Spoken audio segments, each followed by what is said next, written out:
Money and the power, money and the power. That's right, man. Back here with another episode of Money and Power Show, man, where we're going to be talking about money, economics. We're talking about power, politics, and much, much more, man, to give you news that you can use to get out here and get to the money. Man, I'm your host, ERGJ. You're a certified global financial educator, CEO of ERGJ Enterprise, ERGJ Black Bazaar, and international best-selling author of the book called The Black Billionaires Club, where I basically have put together a book that will be able to help you to identify some people that have looked like me, right, that have actually built wealth, and talk to you guys about how you can actually do it as well. So we can learn from history, learn from our predecessors. Anyway, today we're going to be discussing three or four different things here today. I didn't capture everything I wanted to cover, but do want to bring you guys some stuff that you can take with you as you move throughout your day to think about. We'll be talking about Biden's decision here with this Ukraine war.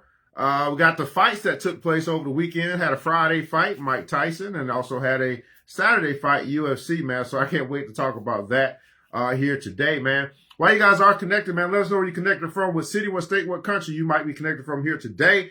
We do business all across the world, so we don't know where you might be connected from.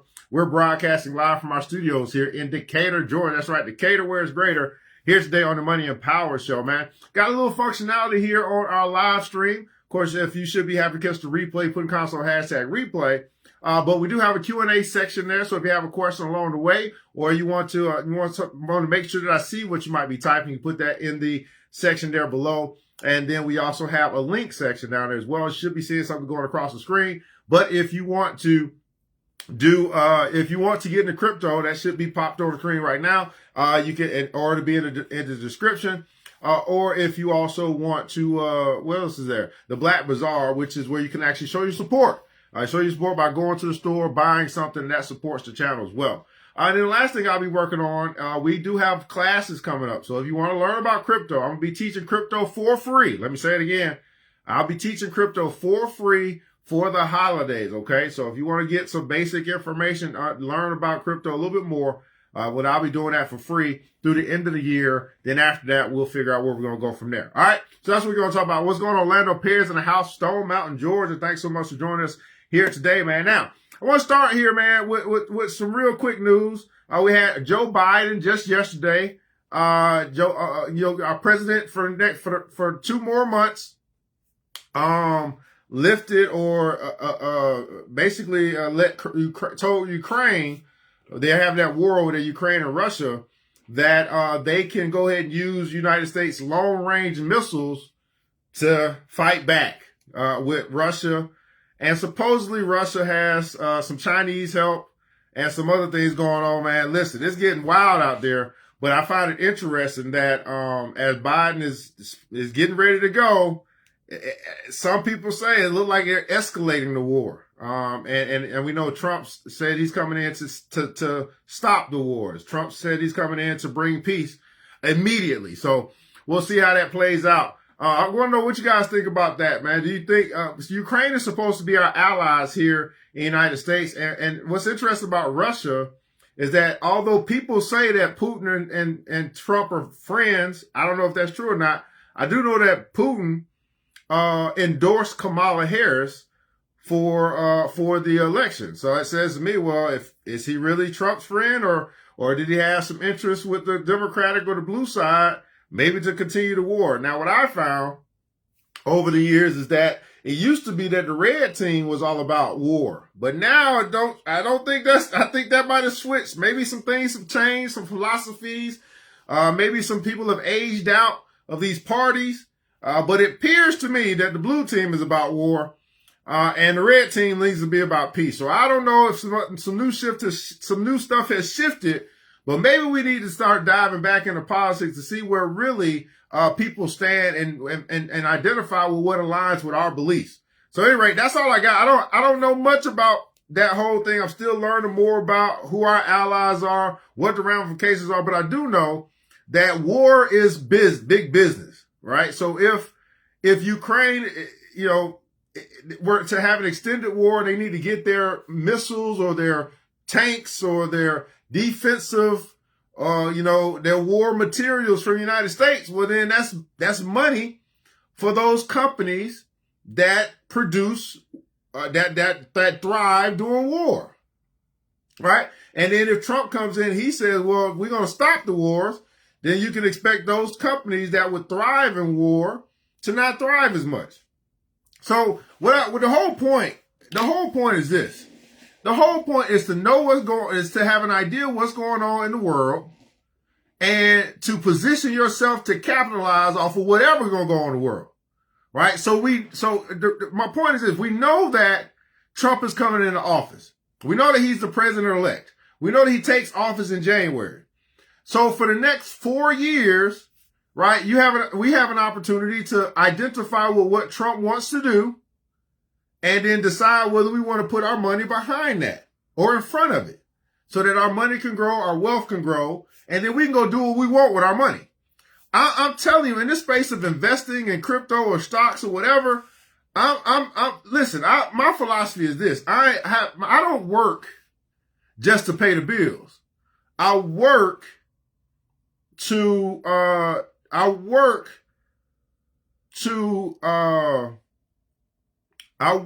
add to my portfolio, and then I let my portfolio pay my bills. What do I mean by that? Well, if I work, obviously I'm going to work to survive, but if I take a little bit and I start adding it to these spaces that can grow beyond my ability to work, then eventually my money will be making enough money to pay my bills versus me having to go pay my bills. How many guys want to live a life where your money pays your bills? Now, some of us, we wait to live that life, quote unquote, when we retire, because that's what retirement is, right? Retirement is I've worked long enough. I built up enough in savings and investing and in my portfolio, my retirement portfolio, my retirement plan, that when I stop working, my money will generate enough money to pay my bills. That's what retirement is, right? You have to make enough money that it can go and it can create enough money, or you have enough money that you save that you'll keep pulling away from that'll pay your bills until you pass away. But if you go into the investing route, then what happens is your money still is making money to pay your bills, but it doesn't stop there. Everybody put a console, it doesn't stop there. It doesn't stop there. Because then that same money that you have making money can then be passed down. Those vehicles can be passed down to the next generation. That could be their inheritance. So now that money that was making money is now still making money for your estate. And your estate would include in your will or whatever, your trust in your will, your family, organizations that are important to you, organizations that you started, whatever that is. But once we begin to understand, I say the concept of retirement, I might have to do a whole class just on retirement. Like, I don't even think people really understand retirement. They're looking forward to not working no more.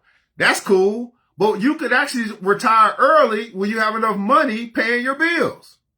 Does that make any sense to anybody? At any rate, so I want to do a quick little financial education lesson here today. I've been saying to myself that I've been wanting to provide some information as it relates to financial literacy every episode, and I want to bring it from this good book called the Bible. So our financial moment of the day, I don't know what I'm going to call it, is going to come out of Proverbs chapter 22, verse 7, right? Proverbs chapter 22, verse 7, and it simply says this, that the rich rule over the poor, and the borrower is slave to the lender. Let me repeat that again. Now, reason why I read this stuff is because I believe in principles. Things change, principles never change though. And what I did was I test principles through history, and I say, man, did it work back then? Did it work back then? Okay, well, it probably should work right now. So just think about this right here and then see if you can find this to be false. If you can't find it to be false, then adopt it as true for you. The rich rule over the poor. In today's society, does not the haves rule over the have-nots? Do not the haves make the decisions, for the most part, for the have-nots? Don't we go to the haves to borrow? Right, that's where charity comes from. That's where welfare comes from. That's where, this tax system, all this stuff, right? They're providing the jobs. The haves are providing the jobs for the have-nots. So the rich, from what I've seen, the rich really do rule over the poor. In every society, in every country, in every city where you have the North and the South, the rich rule over the poor. Now, here's the interesting thing. Poor and rich, these are decisions. You can decide to be rich. You can actually decide to be poor. It doesn't take a whole lot to decide to be poor. Just decide not to do not much of nothing. Decide to be lazy. But you can also decide to be rich. You can decide to go forward. You can decide to bet on yourself. You can decide to invest. You can decide to do something that most people are not going to do. And then you would have places where you can rule over the poor. In other words, you become an entrepreneur or business owner, and then now you get employees. That's you ruling over the poor. You're richer than them. You make the decisions, blah, blah, blah. You can find this in any type of way you want to. Now, the second part of this financial literacy lesson is that the borrower is slave to the lender.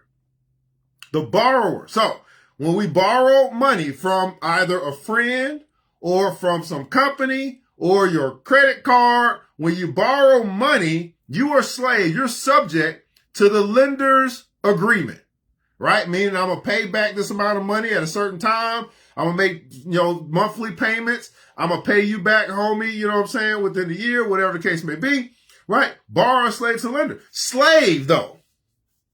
Slave. Meaning that, listen, as long as you owe somebody anything more than love, then really what comes into your storehouse really ain't yours. The moment I borrow money, $500, when I start making money, $100 or getting paid every week or whatever, I still got $500 that's on my neck, that's on my word, that's on my bond, that's on this contract that should go back to the person that I borrowed it from at some particular time. Right? Now, of course, we live in a world where people don't honor contracts. People want loan forgiveness and all this stuff. But you're slave. The borrower is slave to the lender. Subject to the lender.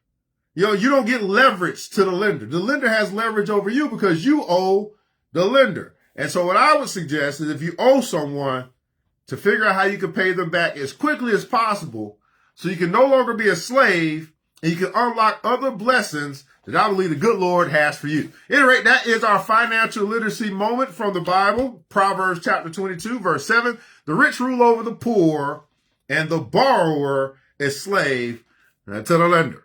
All right, now, I want to talk about these two fights that took place over the weekend. Then we'll wrap this thing up, man. The first fight was on Friday.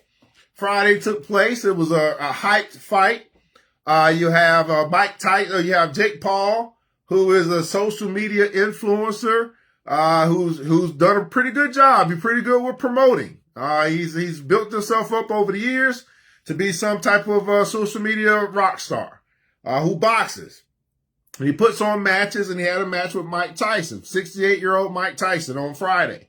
What I found interesting about the fight, I really wasn't interested in watching it at first, Had a couple people reach out to me as you watched, and I was like, I really didn't think about watching it. But I did watch it. And, but the interest there was that people, I had one person that really was like, really, fan, Mike Tyson nostalgia, he's going to knock Jake Paul out, blah, blah, blah, whatever. And, but watching the fight, it was not boxing, I believe what we have seen the integration between real boxing and real and fake wrestling. In other words, we got the world WWF, whatever, and boxing put together. Now, I think that this is actually pretty smart for boxing if they were to adopt it. Why? Because although I think people kind of know it was staged. I don't think there's anybody who really believes it was a real fight. And in my lifetime, I've seen where these fights ain't, are rigged or, it's kind of suspect. But if you go ahead and admit, that you're going to have this space where you can have people that, if you have this space where people can come and they can settle some differences, you can have some when you have all this beef that's going on between rappers and they want to come in, they want to duke it out. That'll be fun to see. I think that'll be worth to see. But they were in Dallas Stadium or in the Cowboy Stadium, packed out. Jerry Jones made some money. Mike Tyson made $20 million, I believe. Jake Paul made 40 million, I believe. That's the number. Netflix, which is, had a little issues with streaming. They made their money, right? $6.99 times however many million people created a new Netflix account for them to watch that fight. They made a lot of money. But the people who had their heart into this fight that wasn't really a fight, they didn't make no money unless they were maybe betting on it or something like that. Like, I really want us to understand. I really want us to really begin to, understand more that entertainment it has its place, but we really contribute to our own demise when we just keep giving millionaires more and more of our money. And I don't think there's anything wrong with that as long as you take care of yours first, right? As long as you're taking care of yours first, but as long as we stay so engaged in millionaires and billionaires getting doing what they do for fun or doing what they do for a profession to extract our dollars, when are we going to pay attention to our own bank accounts? But I want to look at, now I'm going to add Netflix to my watch list. I haven't been in Netflix for a while, but I'm going to see how that stock will move, what type of movement it may have today or whenever, over the next week or so. I'm going to add Netflix to my watch list, watch that stock, might end up investing in it. I believe that what do you guys think about Netflix? Do you think Netflix is going up or going down? Or it's going to stay flat? What do you think? I think Netflix is probably going to be going. I was looking at it as like $830 a share.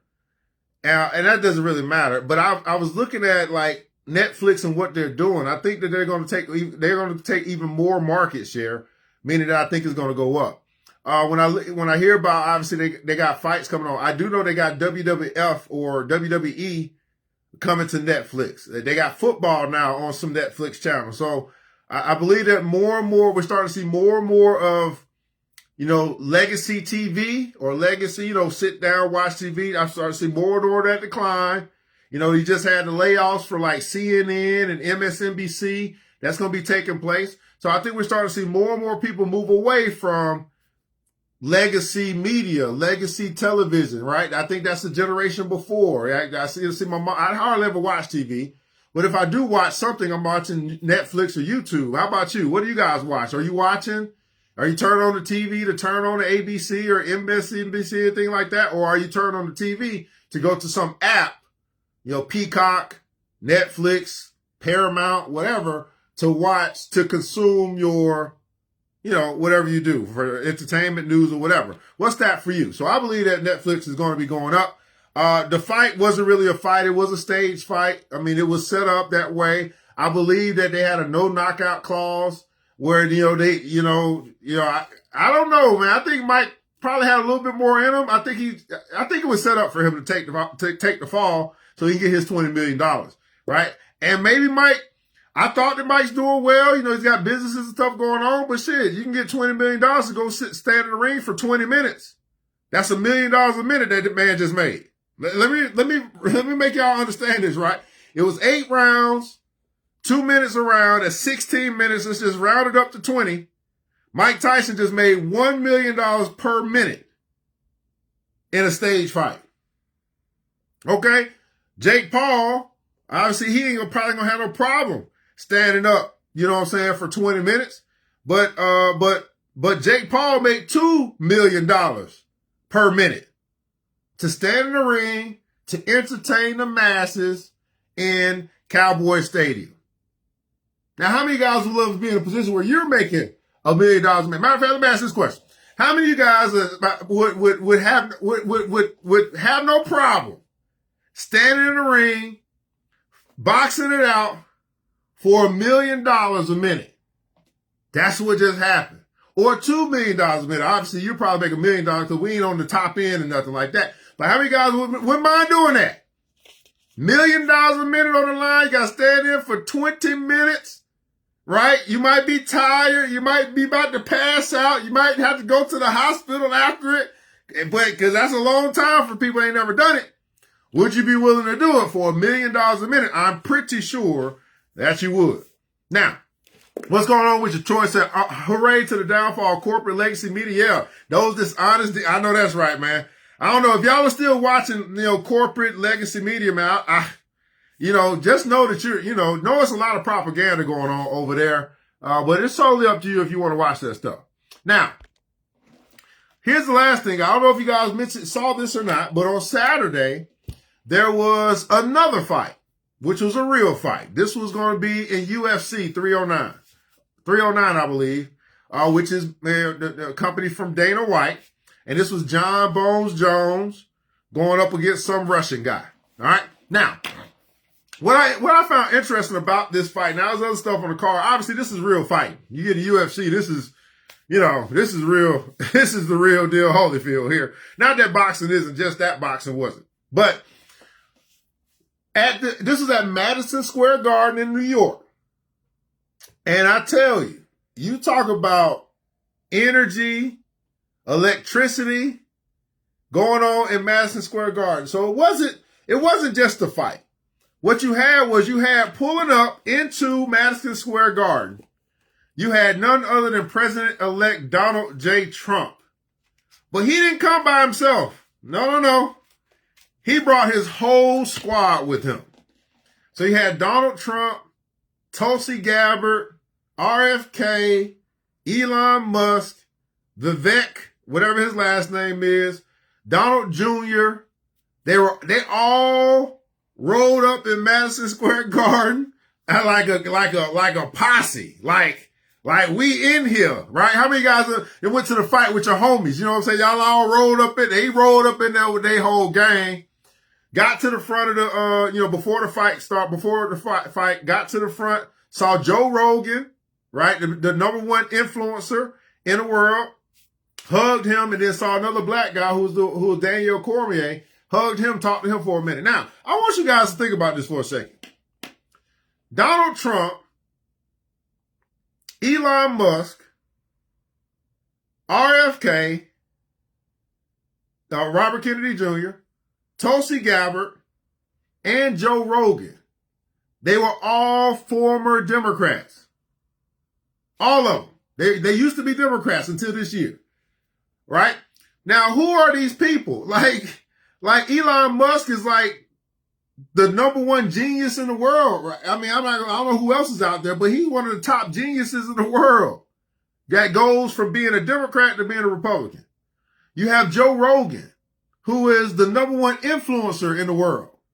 He went from being a Democrat to a Republican.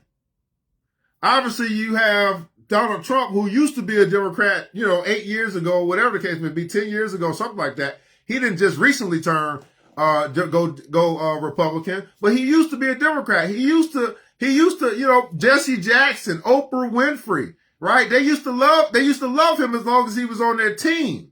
Then he switched to another team because he figured he looked at them the way in which they were going. He said, I ain't going over here with y'all. I got to go over here.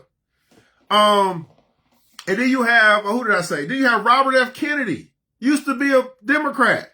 He's like, I'm not going to say he's the number one health guy, but he clearly is serious about, what he's serious about as it relates to making America healthy again. Now, you have all these people who used to be Democrats, who are now Republicans. And I was asking myself this as I was looking at the picture. I was saying to myself, man, once Trump is done over the next 4 years, which party has the stronger party right now?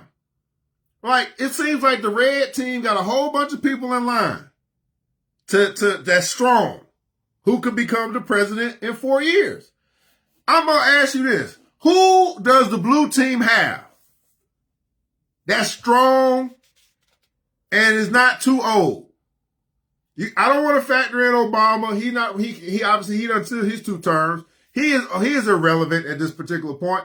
What's his name?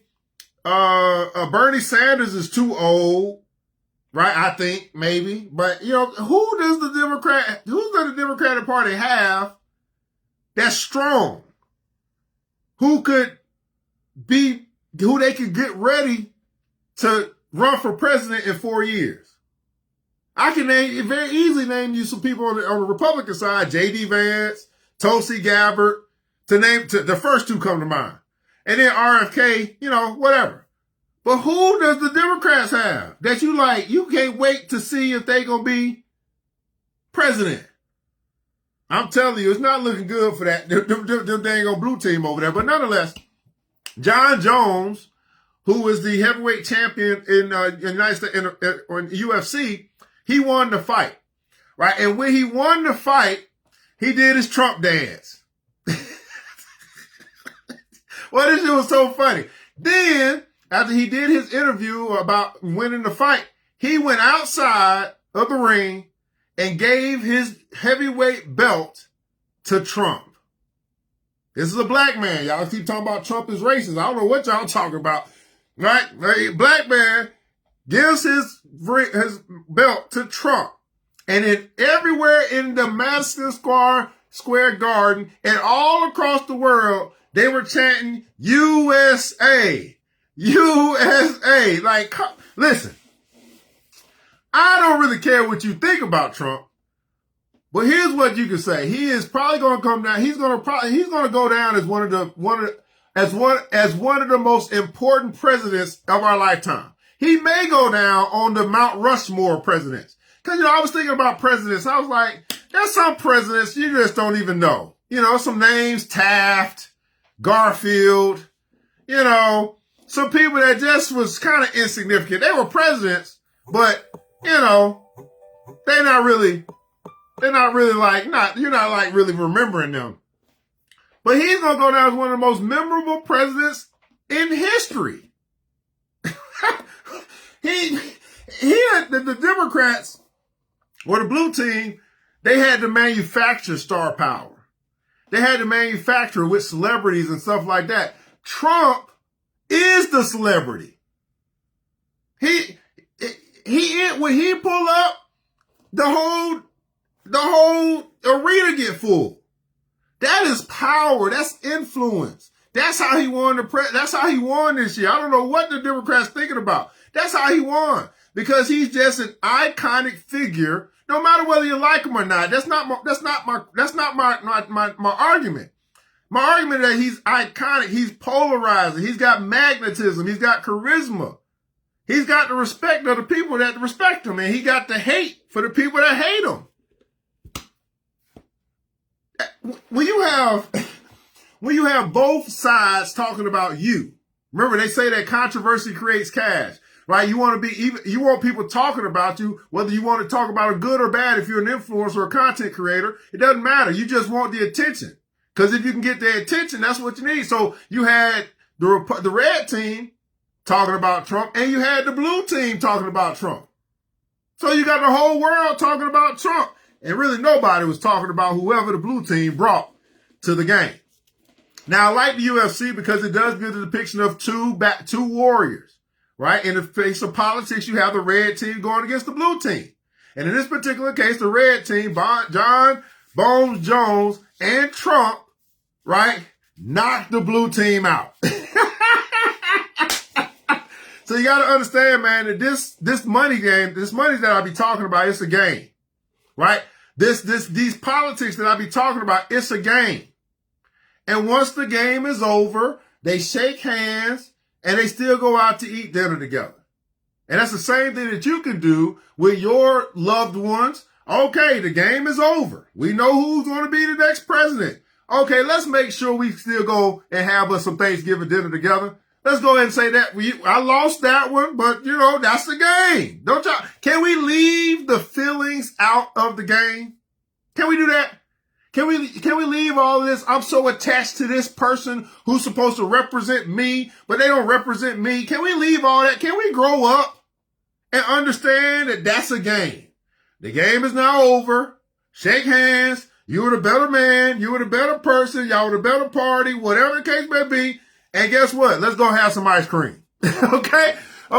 Now, I didn't really get anything financial from this whole, UFC thing. Cause I think UFC is a privately traded company, but the imagery of that moment and the imagery of I guess you could say of honoring the president-elect and seeing who is in his squad. is what's important to me. Right? So now I can follow Tulsi Gabbard. Let me say this. If you are trying to get to the money, here's what I would advise. We know who's coming into their office, and now we can identify his team, his gang, his partners, right? So you can follow Donald Trump, right? Go on Instagram, go on Facebook, wherever it is that you are, because they everywhere, follow them. So you can keep up with what's going on. Maybe you want to follow J.D. Vance, the vice president-elect. Right? I mean, just so you can stay in the know of what's going on. Like, don't rely on ABC, MSNBC, CNN. Don't rely on them. Growing up, I used to believe, I was told, you got to have credible sources. And if it was an independent source, it wasn't credible. But if it came from CNN or Forbes, it was credible. That's not the case in 2024. There are plenty of sources that can share the truth with you if you would tap in to those places that speak the truth. And you hopefully have enough discernment to identify when someone ain't telling you the truth. I listen to some of these news stations, I'll be like, okay, well, that was one side. What's the other side? Okay, you just slanted that whole argument towards whoever it is that you wanted to slant it towards. But I know that there's two sides to every story. And most of these platforms, when it comes to dispersing the news, is giving you one side of the story. Don't be that shallow. Don't be that ignorant. Don't be that stupid. Don't be that silly to only listen to one side, because they're trying to get you to go towards whatever it is they want you to do. That makes sense? We should try to de-gamify. You know what?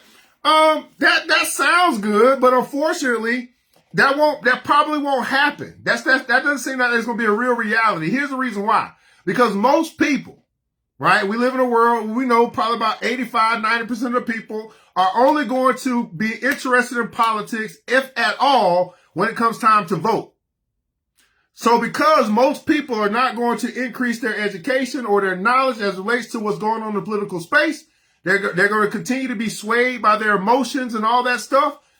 Unfortunately, that's just how the game is going to be played. I mean, if I know in order for me to win, I just have to be more popular than the opponent, then I'm going to do everything I can to make sure that I'm popular so that I can get in office, so I can win.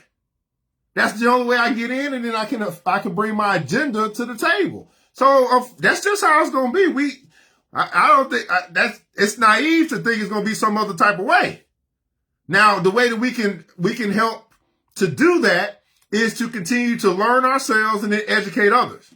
But what we can't do, we can't make other people come and learn. I've been doing this for a long time. You can't make people come and learn about money. They want money, but when you say, hey, come learn about it, they don't show up. You can't make people want to learn about politics. I don't even know if they want something. Some people want something, but when you say, hey, come learn about it, they don't show up. They don't have time. They're too busy, whatever the case may be. So it sounds great. I mean, we could work on it, but the work gonna be done by the few, not by the many. The many will continue to be, their hearts will continue to be pulled. They'll continue to play gender politics, identity politics. They'll continue to have division between men and women. That's going to continue to happen because the people who are affected by that won't level up in their education. They won't level up in their knowledge. They won't even recognize they're being played. And I'm sorry to say it, but that's just what it is. The people who are being impacted, you can't even tell them they're being played. You ever tried to educate someone who think they know what they're talking about? And you be like, did you even read? No, they ain't read nothing. They be saying stuff like, well, I didn't even watch the debate. I didn't even listen to any campaign trails. I'd be like, well, how are you making these decisions based upon what other people said? You didn't even listen to the people talk. That doesn't make any sense. You have formed this opinion. That's an everlasting opinion about whoever it is. But then if I ask you if you even listened to what they were saying, you tell me no. Well, where your opinion come from? Something they did 20 years ago? Well, let me ask you this. Isn't there things that you did in your past that you learned from? Isn't there some things that happened 20 years ago in your life that you no longer do? You made those mistakes, you learned from them. So if you could evolve, if you could change, if you could be somebody that's a little bit different, wiser, smarter, better, 20 years now, 20 years later, then why can't other people? You think you think that's reserved for you? Yes, sir. Only you can change. Only you can get better. Only you can learn from your mistakes. Only you can fuck up. No. Them politicians, whoever, Trump, Kamala, Biden, Obama, Clinton, I don't care who it is. They've all lived a life just like you have. They've all fucked up just like you have. But I guess God's only supposed to give you grace. He's only supposed to give you mercy. He's only supposed to forgive you. Now, I think we should get back to what the good book say and say, man, God, forgive me as I forgive those who trespass against me. Forgive me as I forgive those who trespass against me. Well, guys, this is what I got for you here today, man. Again, Proverbs 22, verse 7. The rich rule over the poor and the borrower is slave to the lender. Meditate on that today. Make sure you're not in a position where you're borrowing, unless you have to. And make sure you're not in a position where you're poor, so you're not ruled over. And that's going to be your biblical financial literacy tip of the day. Well, I hope that you guys enjoyed today's episode. And if you guys got anything, you can send it to me. There's things I need to review. I can't do this by myself. I'm going to do my best to continue to bring you guys the news that you can use here on the Money and Power Show. I want you guys to remember this, that it takes a village. It starts with us. Let's keep building as we climb together. We all we got, beautiful people. We all we got. Thank God. That's more than enough. I'm out.